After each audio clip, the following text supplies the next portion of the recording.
Okay. 1 2 1 2 1 2. Better. Wait, will I play a riff? Just play something.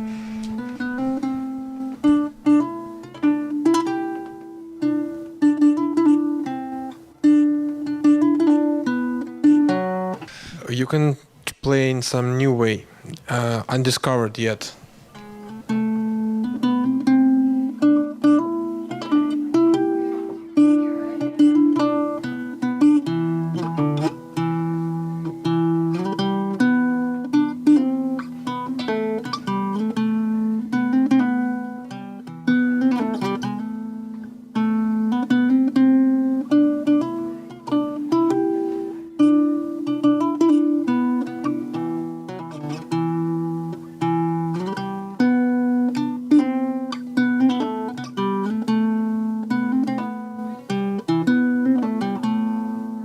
That is a piece from, that is the first single released by Mike Oldfield back in 1973, Cool. which is a riff from his famous Tubular Bells album. Cool. So, I will start with very interesting first question. Do you know the film Baraka? I do. So, could it be that your film Pushtar that you showed yesterday is inspired directly by this film or indirectly, but somehow? I think Baraka is more influential on me than I realized at first, because when Baraka emerged, first of all, I was hugely influenced by Koyaanisqatsi. Are you familiar with Koyaanisqatsi, Powakatsi, and Nagoykatsi? They're a triptych by Godfrey Reggio with Philip Glass soundtracks. They're very. They were influential for us in college as painters. They were very popular for a while. So when Baraka came along in the early 90s, we saw Baraka as something that was building on the Koyaanisqatsi trilogy, but that it had a kind of an ethnic or world angle on it that Koyaanisqatsi didn't, because Koyaanisqatsi was very traditional, and it was very urban. So we saw Baraka as an expansion on that, and I think it might have been made by somebody that did work on a Koyaanisqatsi. I'm not sure. I'm not familiar with the filmmaker. So when I saw Baraka in the early 90s, first of all, I didn't connect with it that much, but when it was screening, it was circulating in Ireland again 2 years ago, and it was actually screened back to back with my own previous film. And when I saw it again, I realised that it had actually influenced me more subliminally than I realised, and that maybe now that I'm older, I actually prefer Baraka to Koyaanisqatsi, even though Koyaanisqatsi, it was kind of an original. The answer is yes, like clearly, right? Yeah. Yeah, because I was trying to search for this film today, and I finally realized, like yesterday after our conversation, what film like reminds me your film the most, and I realized that this is Baraka, and I was trying to search because I forgot the name actually today, and I found, and then I like recalled the shots from the film, and I realized that this is it. So not the Space Odyssey 2001, and not like Lynch movies, but this. Yeah, well, you see, I would distinguish between what filmmakers have influenced me and what films have influenced me, because there are two things going on. I mean, a film is in a huge way, a film is the product of a particular person's vision, but it can also take on its own quality. Mm-hmm. So if I was talking about people like Kubrick and Lynch, I would be talking about them that there aren't specific films of theirs that have influenced me. It's just more their overall kind of vision. Mm-hmm. But no, I mean, Baraka has very specific images that that do always come through, and in fact, one of the early scenes in Pushtar, if we had more time to work with choreographing, I would have, and work on costumes, I would have had them spinning more dramatically, which would have recalled visually some of the scenes in Baraka a little bit more. But I had them turning a little bit, slower. So you're trying actually to replicate like Baraka movement. Well, no, I mean, it crossed my mind, but I didn't in the end. Maybe for that reason, I didn't want it to. Because why should you like copy, right? Exactly. Baraka. Yeah. You have your own vision, your way. So okay, so then just tell me like in general something about something that you consider the most important about you. Well, the most important thing about me, do you mean? Well, I suppose the most important thing about any artist is that you have your own unique viewpoint. That exactly as we were discussing, we can talk about what we've been influenced by, but in what way we have changed what has influenced us into something else. I would like to think that the scenes that we're talking about in Pushtar are something quite separate to what might have influenced them from Baraka. So, yeah. But this is not about Baraka. This is like separate question. Can you repeat the question? So actually, as far as I understand, the most important thing about you is yourself, right? Yeah, that's as that was the gist of our conversation last night, and I think that's what I was trying to say is that it is the art, it is the artist that makes that makes the impression on whatever it is that they rework. Because you are reworking things when you receive something that influences you, other people have already worked on it. You're changing it. You mean that you are like following some development of art started by some other artist? Well, you have to be, unless what you're being influenced by is purely natural. But if it's part of culture, then it has been manipulated before it's reached you. Do you believe in pure natural influence like? Well, yeah. I mean, if you're influenced by something as elemental as just the air and the water, then yeah. I mean, that is just that is just you. There were probably moments when I was making the previous film that I might not have been consciously thinking about anybody else's work. I might have just been really interested in the clouds that I was filming. Do you want to continue with this approach? I think so. I'm interested in spending a lot more time in putting more work into gathering really, really original footage. Rather than rehashing images. So you want to make your art even more abstract? No, I think elemental is the word, which is kind of getting abstract because you're talking about. I'm just talking about things that have certain natural qualities. You can like the book on display outside here about water. It's once you start looking through it, it's water from all kinds of angles that you've never seen it before. So you're getting you're getting kind of abstract, but you are getting into a pure element. Yesterday I said that I feel that you're actually a genius. So what are you thinking about that today? Well, yeah, I haven't forgotten that obviously, and I was thinking about it earlier, and I'm very flattered, and I would have a normal instinct where I would maybe kind of resist it a little bit, but. Yeah, I would feel simultaneously flattered, but also a little bit apprehensive that it is something you start to feel it is something that you do need to live up to. Yeah, I mean, if after having said that, you might be disappointed if I never did anything else again. Yeah, actually, this is the problem for like geniuses and other artists. Is it not genii? I mean, when they create something really astonishing, but then. They can't repeat it. But you see, this is where, and I think we touched on it a little bit last night. I think at some point I was saying that an idea that I had years ago was that I wasn't sure if it was correct to call a person a genius, as opposed to referring to someone that has achieved moments of genius or has created works of genius.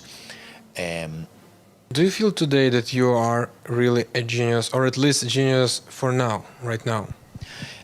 No. Well, what I feel today is that what I did, it was that the piece of work that I made did achieve some of the essential things that I wanted it to, because when people talk to me about it afterwards, all the things that they were talking about they were talking about nature, they were talking about elements, they were talking about about consciousness, they were talking about all of the nearly abstract things that I wanted the work to be about. So today I feel it was successful. Do you feel underestimated? Underestimated by who? By yourself. Um, Do you underestimate yourself? I don't know. Do you feel how are you changing the world with your art? I think you can change. We were talking earlier about influence. That one of the most important things to me is how my work influences is how people remember it. So I think that if again, it depends on the scale of your influence is different. A different question to the quality of your influence. So even if my influence isn't big, it seems to be the right influence. Do you feel that you will remain in history? Well, everybody remains in history. No, I mean Wikipedia article. I'm eligible for Wikipedia.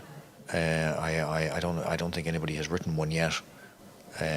But I certainly wouldn't prevent them from doing that. I'd probably like to collaborate on it if they wanted to do that. Just make sure that it's correct. But yeah, I'm not. Maybe this relates to your earlier question about underestimating oneself. But I mean, I'm not in a huge hurry to take all the care of all that now. Do you like Andy Warhol? I do. What do you think about this man? I think the thing about Andy Warhol was that there have always been pop stars in art. Michelangelo was a pop star. Raphael was probably a pop star. Titian? Titian? I don't know. Probably. But I mean, Da Vinci? Yeah, probably. But not Van Gogh. No. Well, because he wasn't.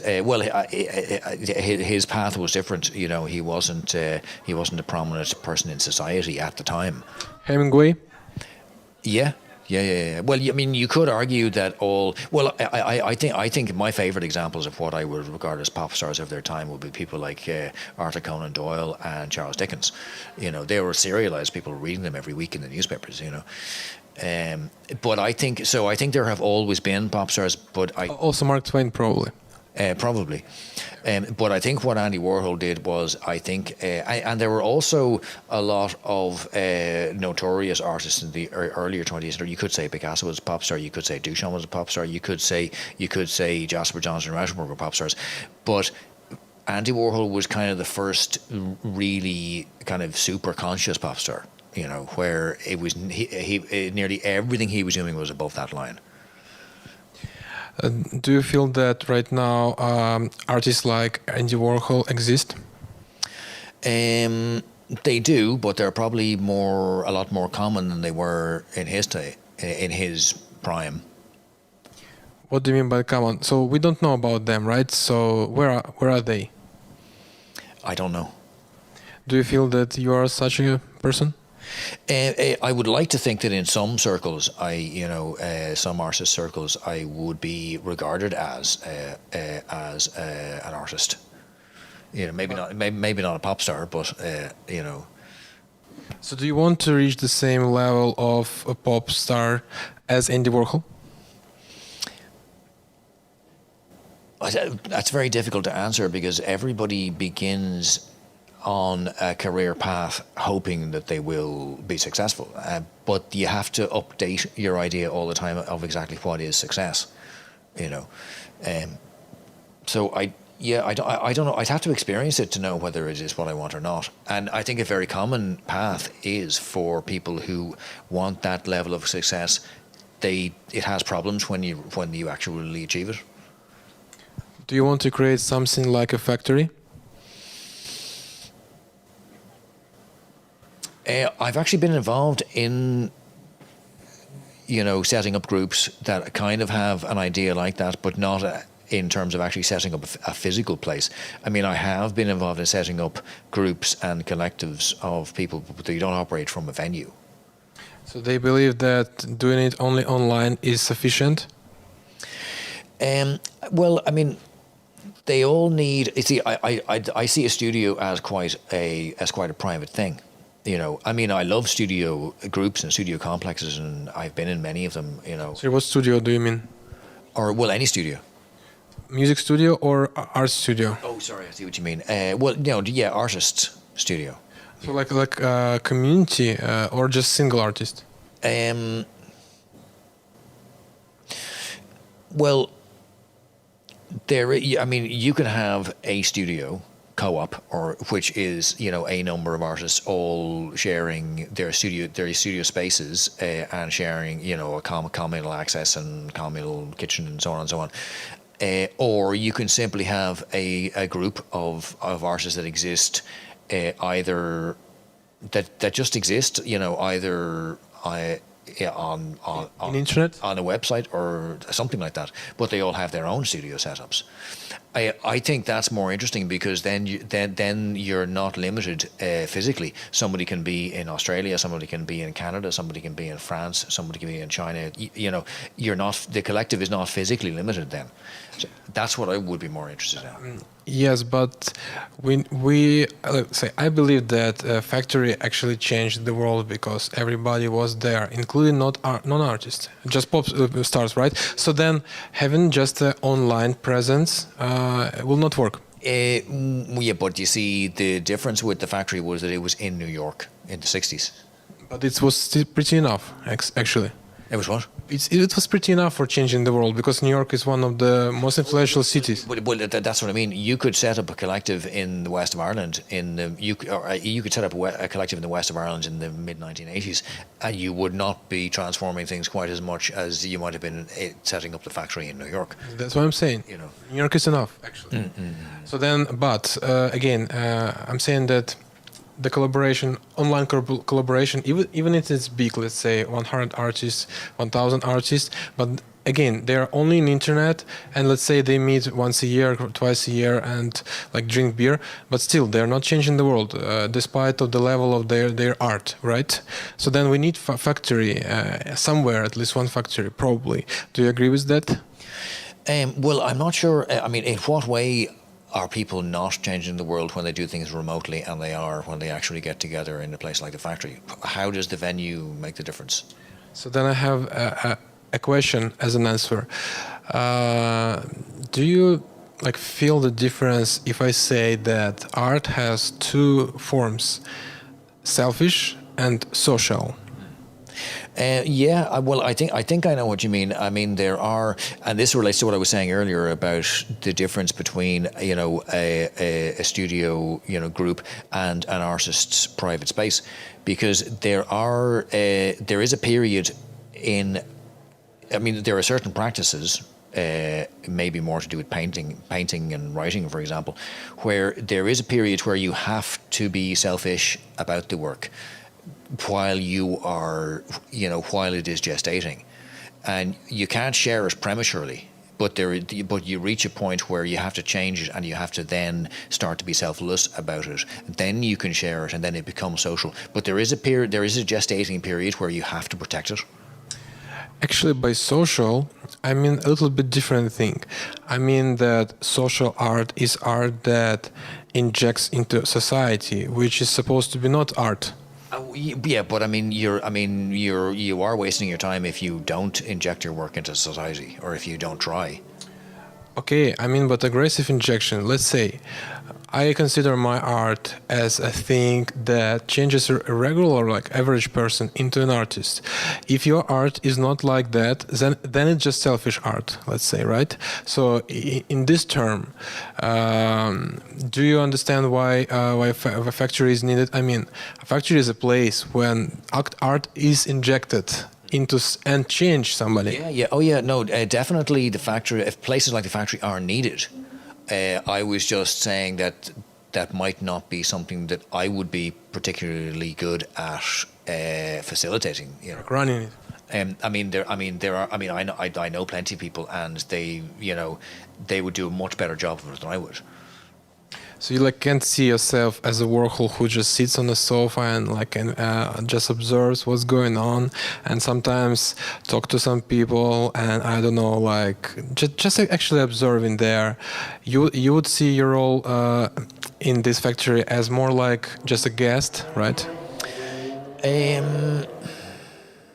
Because his art was in this. It's just sitting there and just observing, and then... Well, yeah, but you see, I mean, the other people that I mentioned kind of went down that road anyway. I mean, Duchamp basically just played chess for the second half of his career. There is a point where you do kind of sit back and go, okay, this is I'm just, I'm just guiding this, But I haven't been on that kind of path. I don't think I have anyway. Okay. But at the same time, some of my film shoots are quite like that. Sometimes I am actually like Warhol movies. No, like setting, like the shoot is a little bit like me setting things in motion and then sitting back and observing and kind of steering occasionally. I mean, if you're improvising the way we do, then it is a little bit like that, just for shorter periods. Okay. Today I realized one interesting thing, maybe just an hour ago, that next such artist as Warhol, which I consider as the last artist, so next one could be the whole humanity. Can you imagine this? I can actually. I can, because if you make contact with communities that are like that, which you will find in a place like this, like Merchants of Reality, or like a lot of the studio groups or the factory or studio groups you're talking about, if you spend enough time with them, you begin to forget. You kind of begin to. The fact that everybody around you is artistic in some way, it becomes the normality. Yes, but I'm talking, do you believe that like thousands and millions of people could really start to turn into actually like artists, but in other way? I would call them like a true adults, right? Yeah, but you are getting into a certain territory that actually looks back to non-commercial science fiction cinema of about 40 years ago or more.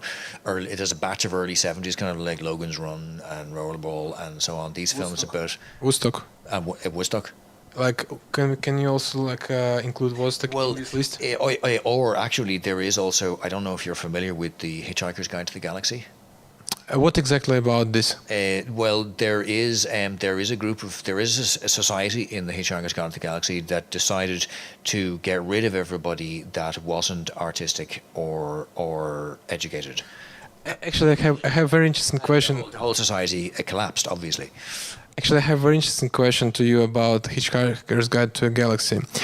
My wife considers that this film, maybe a book also, was created only because of the number 42. What do you think about that? Created only because of the number 42. Well, I don't know. I don't know how the whole thing evolved for Douglas Adams himself. I mean, I have read interviews where he talked about, hitchhiking around Europe in his college days, and lying in the middle of a field in Innsbruck and looking at the stars and kind of thinking, oh, the Hitchhiker's Guide to the Galaxy, that'd be an interesting idea. And I always thought 42 was just some kind of random number, but I don't know. Maybe it's the number of the house where he lived. I'm not sure. Actually, this number, my wife explained to me, she thinks that this number just the same as entropy. So that's why this film was created, just to show that everything is just an entropy, it's just an anarchy. And anarchy can be represented with mathematical point of view as 42 or any other number. Number doesn't differ. It doesn't matter. Well, that would have always been my interpretation of it, and I would imagine that the less significant the number, the stronger that point is. You know, like you're kind of compromising it if you choose a number that has a special significance for yourself. You know, like if your personal lucky number is 28, then you shouldn't really use that.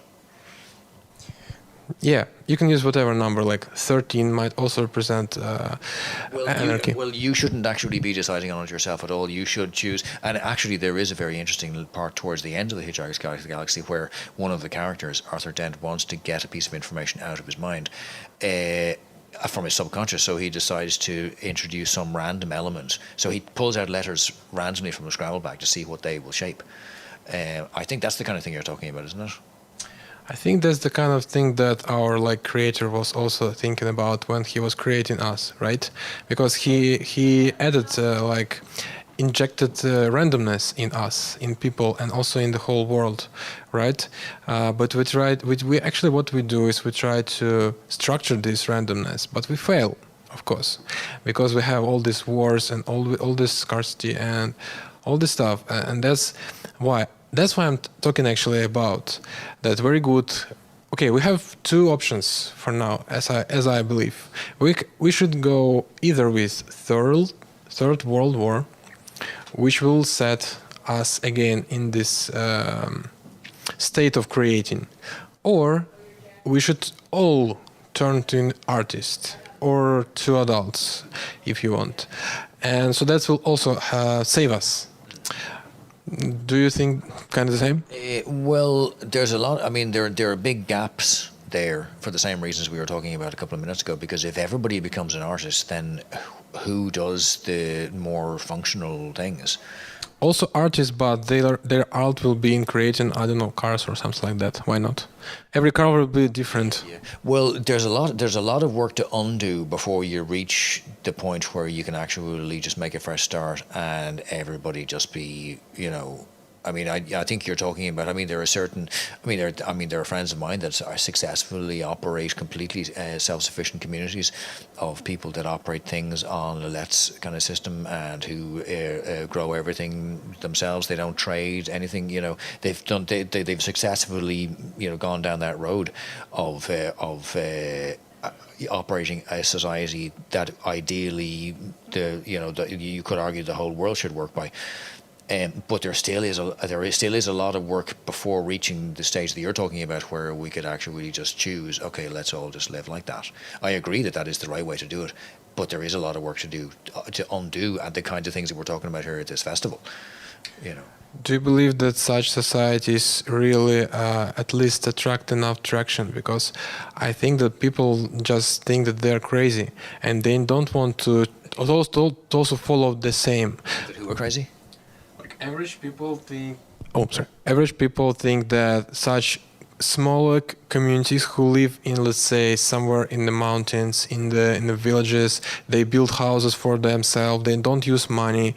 They grow their own food. But other people who just live in skyscrapers and stuff, they think that such guys are just crazy, like homeless, and so then. These communities can't bring closer this way of changing the world. Actually, this is the problem, I think. Well, there is, there are ways of making both of them work. I mean, you can have technology and high-rise living and cities without them. And them being environmentally sound. I mean, you can do that, and there is a lot of progress being made in that direction as well. Actually, I also think that the best problem, the most notable problem that these communities have are computers, because they can't produce computers. If they should either disconnect totally from the information, or they should find a way to produce computers themselves somehow. Yeah, but being self-sufficient is not the same as being environmentally conscious.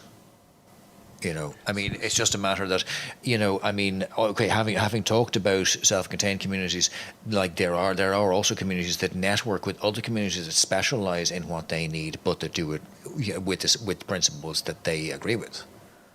So anyway, it's just one level, right? They get rid of, let's say, money and McDonald's, but still they use something that was... Money's a myth anyway. Yeah. So it's just a level of like utopia, right? So that's what I'm talking about. I believe that the real change can only happen when like living in another way can start to become trendy, right?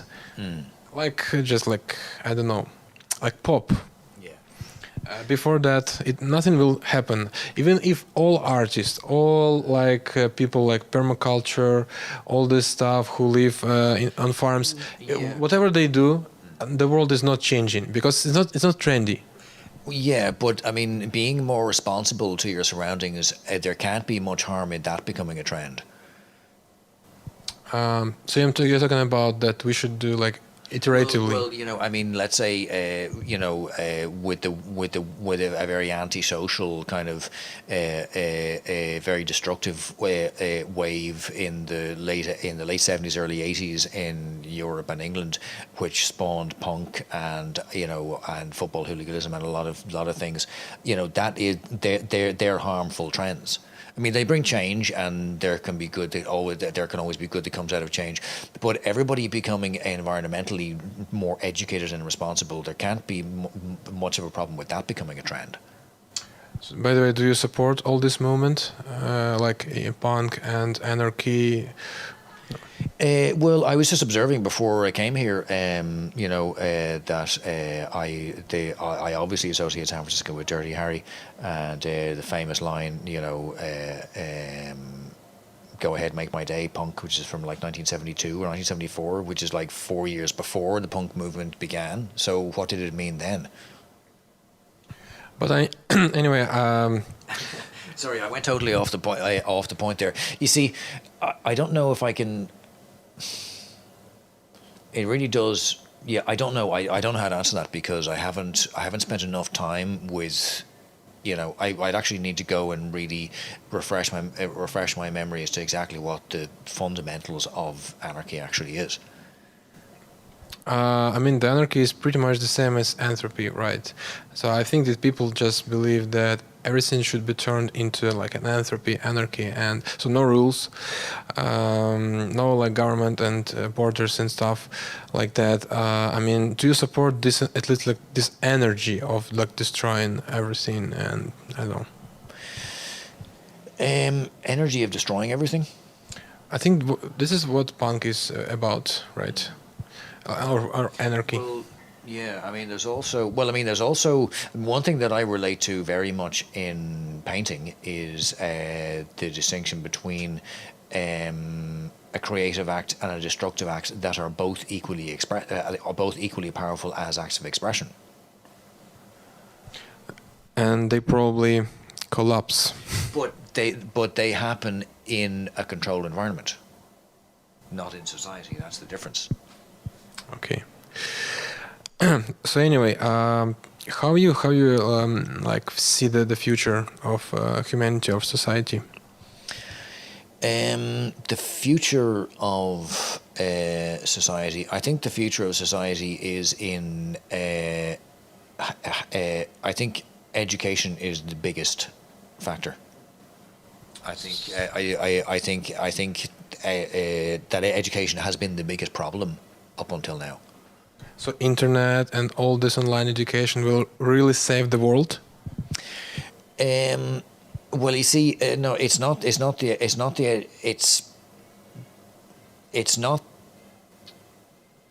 things that you can do to solve problems in the environment are not really what are going to save the world in itself. But it's the people. If the people are educated, and so that leads to the next generations being genuinely more concerned. I mean, in our lifetimes. I mean, I'm looking at seeing in my own lifetime, and all my friends are in the same situation of remembering sitting in the cinema beside our parents who were smoking. And then you go outside and you have your dinner and they're smoking and blowing smoke across the kitchen table, across the food, and they're pushing the cigarettes out in the food, and the kids are there sitting beside them, and they are oblivious. Like absolutely nobody does that now. If you light up a cigarette up anywhere, people are horrified, you know. And I think that's what I mean by education. I think like 2 generations down the road, it'll be crazy the things that we even think are acceptable and normal that nobody will do. But you're probably talking about Well, I'm talking about development and education. the lowest level of Maslow pyramid right now, right? Like using this cigarettes and with and food, you know, like this is very rude, right? Yeah. So then education allows people to reach next level of Maslow pyramid. But what is next, right? Because what I'm talking about, everybody should be on the highest level of Maslow pyramid, and that will save the world. Not only education, but probably education is the first step, actually. I'm not sure. I'm interested. What do you think? What, if needed, right? If you accept my concept that everybody should be on the highest level, what will actually bring people? Let's say education will help to achieve, let's say, second or third level of pyramid Maslow. But what is needed to reach further? Well, I think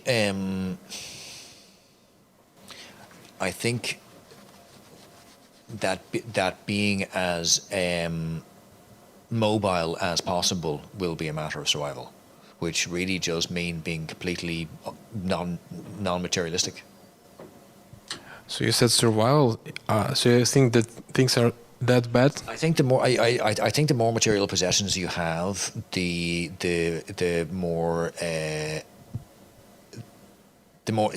more in danger you are. So we should all turn into totally non-material oriented creatures, right? Yeah, pretty much. And what will we do next?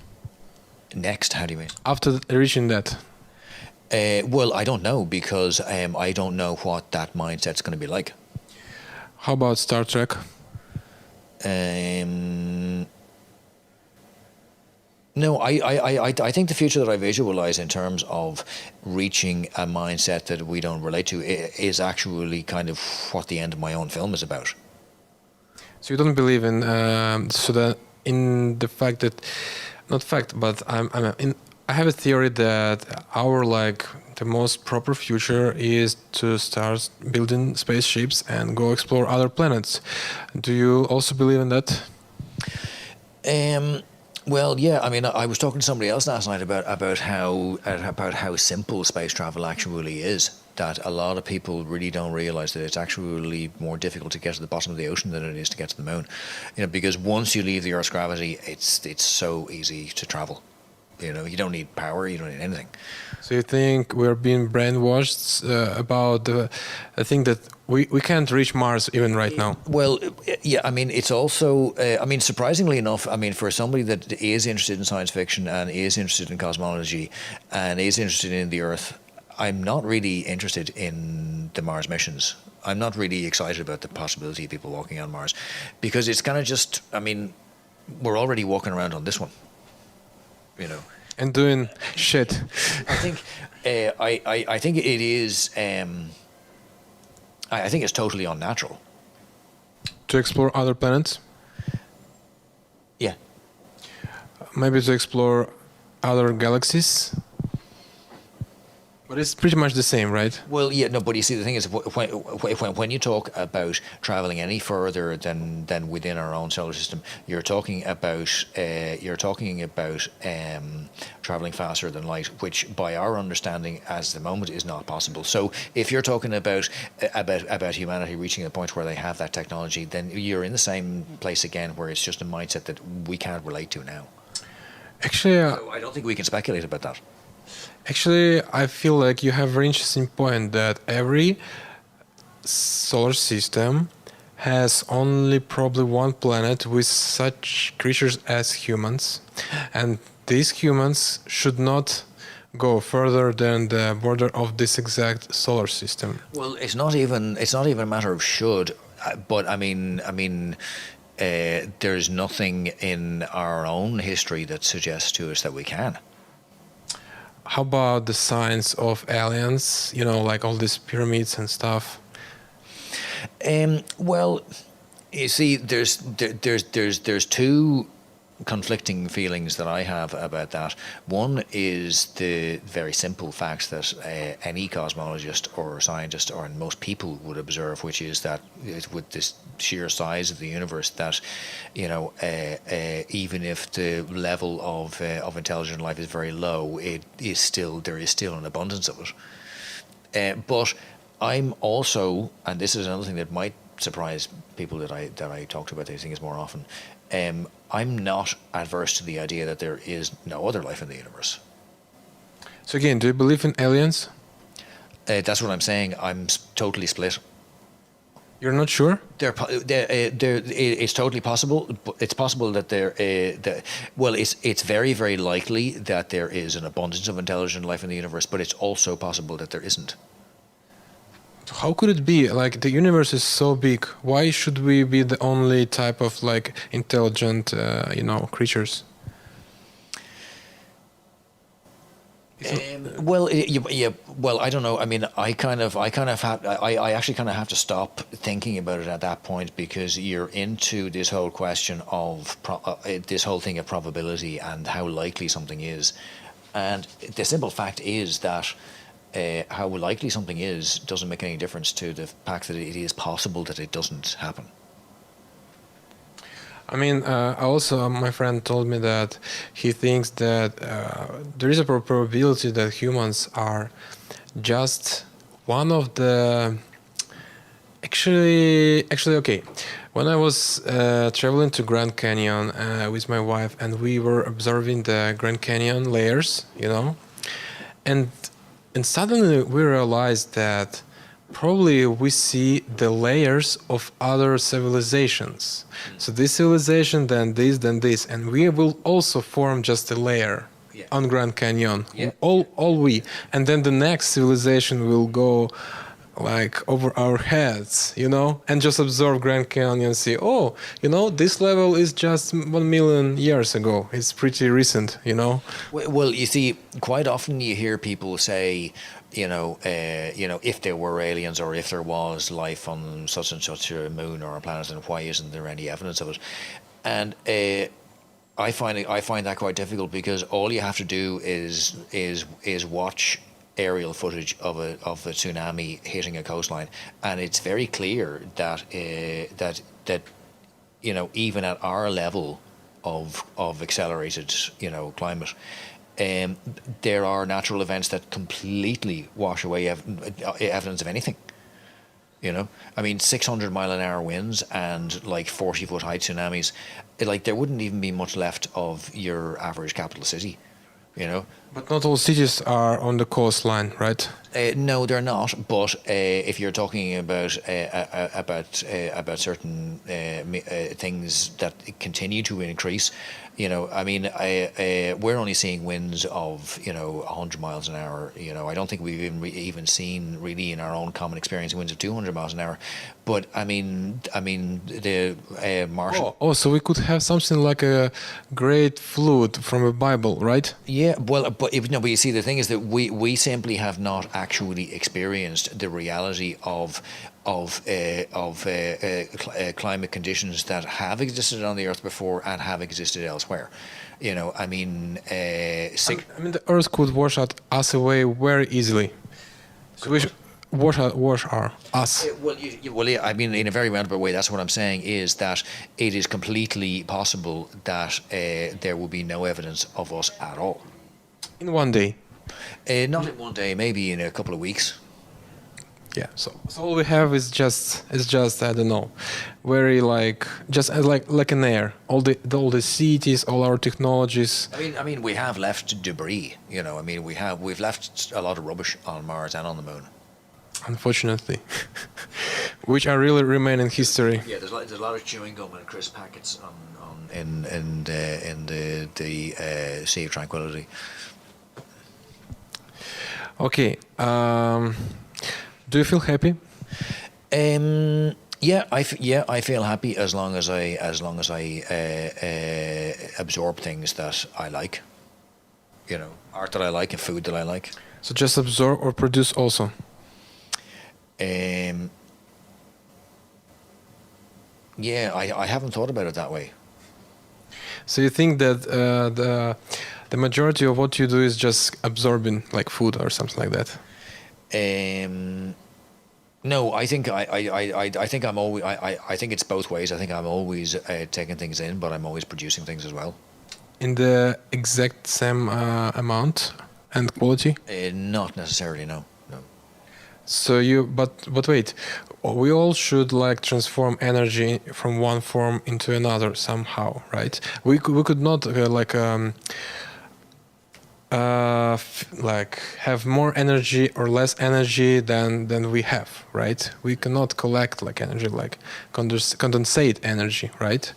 So probably what you produce actually is exactly what you consume, like, and everybody else. Yeah. Well, I mean, it is interesting. You're just reminding me now that you can talk about energy flow. As an artist, you can talk about energy flow. I mean, as a dietitian, you can talk about your energy flow. As a therapist or somebody who works with people emotionally, you can talk about energy flow, and you can talk about blockage of energy as well. And it does happen artistically and emotionally. If you don't let something out and it builds up, it can cause problems, So I think you do have to keep you do have to keep the channels open all the time. You should go to your studio all the time. Even if you sit there for days and you don't do anything, you're just, when it does start to happen, you'll be in the right place. Okay. I feel that's pretty much it. Yeah, I think that was good. Yeah. I think I don't think we were talking about things in such a way that we were trying to reach any conclusions. I think we were just really kind of swimming around, but I think it was good. Yeah, this is enough. Maybe in a year we can repeat it. We'll try it again, yeah.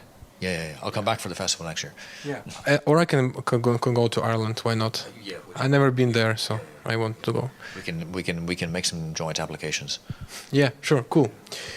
Okay, thank you. Thank you. Yeah. Excellent. And how long is that now? It's like 15 minutes.